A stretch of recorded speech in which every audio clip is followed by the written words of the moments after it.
दोस्तों, स्वागत है आपका नए वीडियो के साथ यूनिक क्लासेस में। आज हम आपको रेसिप्रोकेटिंग पंप के बारे में बताएंगे और इसके बारे में सारी चीज़ें हम डिस्कस करेंगे आज। तो इसके पहली वीडियो में मैंने आपको सेंट्रीफ्यूगल पंप के बारे में बताया था। तो आज हम देखते हैं रेसिप्रोकेटिंग पंप के बारे में। तो पंप बेसिकली क्या होता है कि पंप एक हाइड्रोलिक मशीन होती है। पंप एक हाइड्रोलिक मशीन होती है जो मैकेनिकल एनर्जी को हाइड्रोलिक एनर्जी में कन्वर्ट करता है। बेसिकली पंप एक हाइड्रोलिक मशीन होती है जो मैकेनिकल एनर्जी को हाइड्रोलिक एनर्जी में कन्वर्ट करता है, और ये हाइड्रोलिक एनर्जी जो है प्रेशर एनर्जी के फॉर्म में होती है। पिछली वीडियो में मैंने सेंट्रीफ्यूगल पंप के बारे में डिस्कस किया था। तो सेंट्रीफ्यूगल पंप क्यों बोलते हैं और इसको रेसिप्रोकेटिंग पंप क्यों बोलते हैं।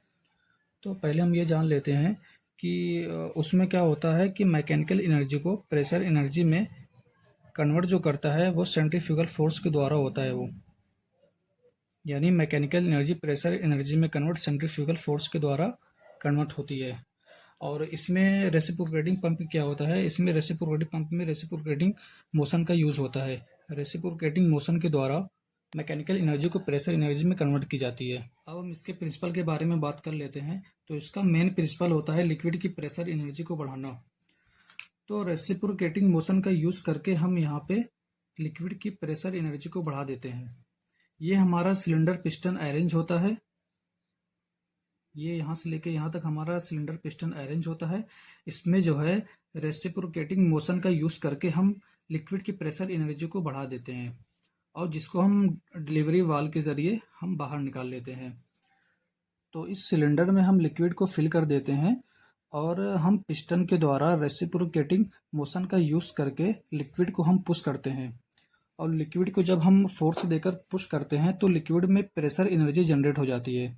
लिक्विड में प्रेशर एनर्जी जनरेट हो जाती है तो वो डिलीवरी वाल्व के ज़रिए बाहर निकल जाती है। अब आपको पंप समझ में आ गया है और रेसिप्रोकेटिंग पंप इसको क्यों बोलते हैं और इसके प्रिंसिपल के बारे में आई होप आपको समझ में आ गया है। अब हम इसके कंस्ट्रक्शन के बारे में बात कर लेते हैं। ये हमारा पूरा कंस्ट्रक्शन है और ये लिक्विड लेवल है। यहाँ पे हमारा लिक्विड रिजर्व होता है। ये सक्शन पाइप है। सक्शन पाइप के थ्रू हमारा लिक्विड ऊपर की तरफ आता है और यहाँ पे कलेक्ट हो जाता है।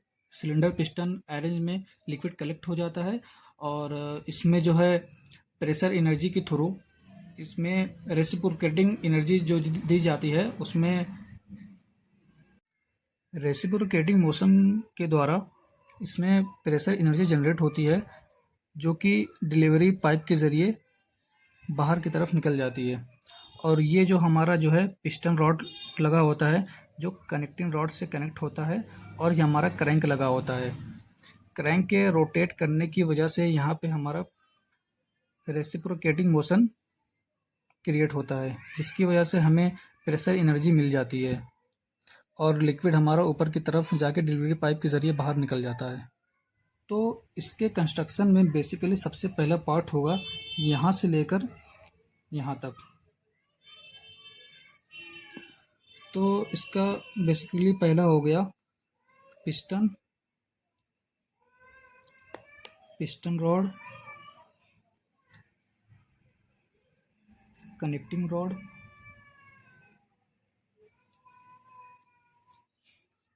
And crank. और दूसरा पार्ट जो हो गया यहाँ से लेकर यहाँ तक ये आ जाएगा सक्शन वाल्व और सक्शन पाइप। और तीसरी चीज़ हमारे यहाँ से लेके यहाँ तक आ जाएगी, डिलीवरी वाल्व और डिलीवरी पाइप।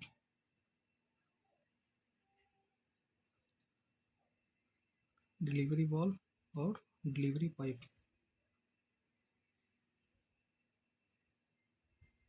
Delivery pipe. तो इतनी चीज़ें बेसिकली कंस्ट्रक्शन में आती है। और अब हम इसके वर्किंग के बारे में देखते हैं। अब हम इसके वर्किंग के बारे में बात कर लेते हैं। तो इसका मेन काम होता है कि हमें लिक्विड को मोशन प्रोवाइड कराना है। तो लिक्विड को मोशन तभी प्रोवाइड कर पाएंगे हम जब ये पिस्टन रॉड जो है रेसिप्रोकेटिंग मोशन मोशन में होगा, जब ये पिस्टन रॉड हमारा रेसिप्रोकेटिंग मोशन में होगा। और ये रेसिप्रोकेटिंग मोशन में तभी होगा जब हमारा क्रैंक रोटेट करेगा। और ये क्रैंक तभी रोटेट करेगा जब इलेक्ट्रिक मोटर के द्वारा हम मोटर को इलेक्ट्रिक सप्लाई करेंगे। जब ये क्रैंक हमारा रोटेट करेगा तो ये इसमें रेसिप्रोकेटिंग मोशन आ जाएगा।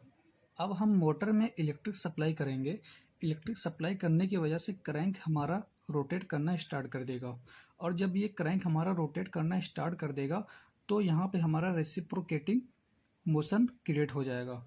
क्योंकि जब हमारा अब हम इसको देखते हैं कि हमारा क्रैंक यहाँ से मान लीजिए यहाँ पे आ जाता है, 180 डिग्री पे आ जाता है, तो हमारा क्रैंक 180 डिग्री पे आ जाता है तो ये पिस्टन जो है पीछे की तरफ आएगा। तो यहाँ पे इस एरिया में हमारा वैक्यूम क्रिएट हो जाएगा।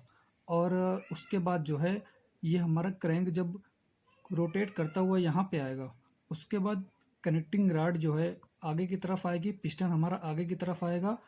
और यहाँ पे जो भी लिक्विड होगा यहाँ पे, उसमें जो है फोर्स की वजह से प्रेशर एनर्जी क्रिएट हो जाएगी। तो ये रही वर्किंग, और आई होप आपको वर्किंग के बारे में समझ में आया होगा। तो अब हम बात कर लेते हैं इसके एडवांटेज और डिसएडवांटेज के बारे में। तो इसके एडवांटेज के बारे में पहले हम बात कर लेते हैं। इसके एडवांटेज के बारे में हम देखते हैं। ये हाई प्रेशर होता है,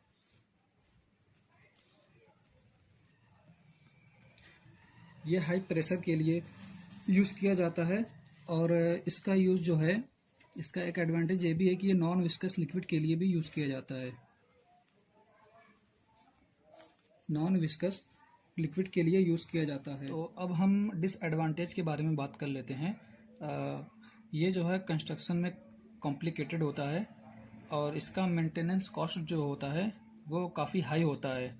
और ये विस्कस फ्लूइड के लिए यूज़ नहीं किया जाता है। और not use for high flow, ये हाई फ्लो के लिए भी इसका यूज़ नहीं किया जाता है। और लो डिस्चार्ज कैपेसिटी भी ये होता है। तो ये रही आपकी एडवांटेज और डिसएडवांटेज। तो इस वीडियो में मैंने रेसिप्रोकेटिंग पंप के बारे में सारी चीज़ें डिस्कस कर ली हैं। ये क्या होता है, रेसिप्रोकेटिंग पंप क्या होता है, इसके प्रिंसिपल और इसके वर्किंग, इसके कंस्ट्रक्शन, इसके एडवांटेज और डिसएडवांटेज के बारे में सारी चीज़ें मैंने इस वीडियो में डिस्कस कर ली है। आई होप आप सभी को समझ में आया होगा। अब मिलते हैं नेक्स्ट वीडियो में, जब तक के लिए बाय।